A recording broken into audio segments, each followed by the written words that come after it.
हरे कृष्णा, राधे राधे। आज हम आपको चैत्र मास के कृष्ण पक्ष की पाप मोचनी एकादशी की कथा सुनाएंगे।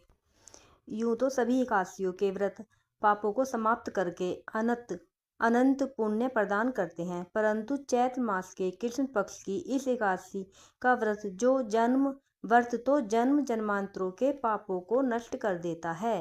सभी प्रकार की समृद्धि, सुख और अंत में मोक्ष प्रदायक इस एकादशी को भगवान विष्णु की पूजा आराधना करने का शास्त्रीय विधान है। कथा इस प्रकार है।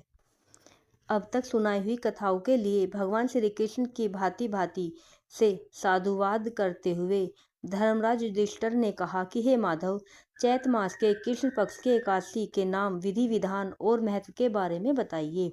यह भी बताइए कि इस दिन किस देवता की और किस प्रकार पूजा की जाती है। तब भगवान श्री कृष्ण ने कहा कि हे राजन, सभी पापों को नष्ट करने वाली इस एकादशी का नाम पाप मोचनी एकादशी है। इस दिन भगवान विष्णु की पूजा करने का शास्त्रीय विधान है। आपने जो प्रश्न मुझसे पूछा है वही प्रश्न एक दिन महाराज मानदाता ने लोमेश ऋषि से पूछा था। तब लोमेश ऋषि ने उन्हें जो कथा सुनाई थी वही मैं तुमसे कहता हूँ। ध्यानपूर्वक सुनो। देवताओं के खजांची कुबेर के बाग का नाम चैत्ररथ था। उस बाग में गंधर्वों की कन्याएं किन्नरों के साथ विहार करती थी। अनेक ऋषि मुनि भी वहां तपस्या करते रहते थे। स्वयं देवराज इंद्र भी चैत्र और वैशाख मास में देवताओं सहित वहां आकर क्रीड़ा किया करते थे। वहीं अपने आश्रम में मेधावी नाम के एक ऋषि भी तपस्या करते थे। वे शिव के परम भक्त थे। एक दिन मंजू घोषा नाम की अप्सरा ने ऋषि को मोहित करने का विचार किया। वह भय के मारे उनके समीप तो नहीं गई, परंतु दूर बैठकर वीणा पर मधुर गीत गाने लगी। उसी समय कामदेव भी मेधावी ऋषि को जीतने के लिए वहां आ पहुंचे। उन्होंने उस सुंदर अप्सरा की भौहों को धनुष, कटाक्ष की डोरी, नेत्रों का संकेत और कुचों की कुरी बनाकर मंजू घोषा को सेनापति बनाया। मेधावी ऋषि भी युवा एवं हष्टपुष्ट थे और साथ ही यज्ञोपवीत तथा दंड धारण किए हुए ब्रह्म तेज से युक्त भी।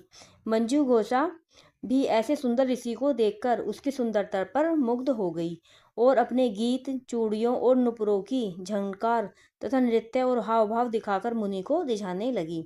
कुछ समय तक यही क्रम चलता रहा और अंत में कामदेव ने ऋषि को पराजित कर दिया। फलस्वरूप ऋषि मंजू घोषा के साथ रमण करने लगे और काम के इतने वशीभूत हुए कि उन्हें दिन तथा रात्रि का कुछ भी विचार नहीं रहा। इस प्रकार बहुत दिन बीतने पर एक दिन मंजू घोषा बोली कि हे मुनि, मुझे बहुत समय हो गया है, अब स्वर्ग जाने की आज्ञा दीजिए। तब मुनि बोले, आज इसी संध्या तो को आई हो, प्रातःकाल होने तक चली जाना। मुनि के यह वचन सुनकर अप्सरा कुछ समय तक और रुकी रही।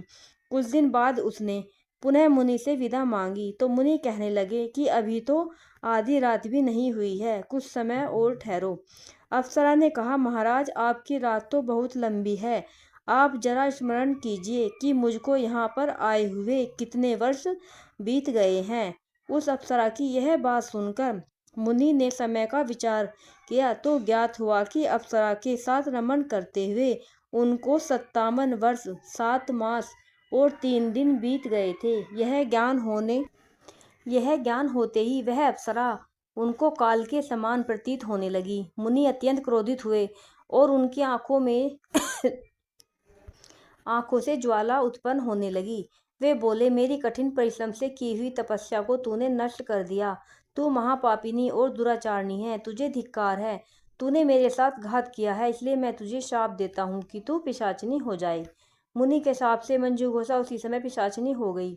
वह भयभीत होकर मुनि से प्रार्थना करने लगी कि हे महाराज, इस श्राप का किसी प्रकार से निवारण कीजिए। अप्सरा के दीन वचन सुनकर मुनि बोले, अरे दुष्ट यज्ञी, तूने मेरा बहुत अनिष्ट किया है, परंतु फिर भी मैं तुझे शाप से मुक्त होने का उपाय बतलाता हूँ। चैत्र मास के कृष्ण पक्ष की एकादशी का नाम पाप मोचनी है और वह सब प्रकार के पापों का नाश करने वाली है। उसका व्रत करने से पिशाच योनि से तेरी मुक्ति होगी।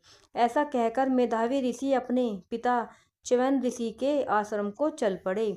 मेधावी को देखकर च्यवन ऋषि कहने लगे, अरे पुत्र, तूने ऐसा क्या अनर्थ किया जिससे तेरा सारा पुण्य छीन हो गया। तब मेधावी ने कहा कि हे पिताजी, मैंने एक अप्सरा के साथ रमण करके घोर पाप किया है। अब आप इस पाप से छूटने का उपाय बताइए।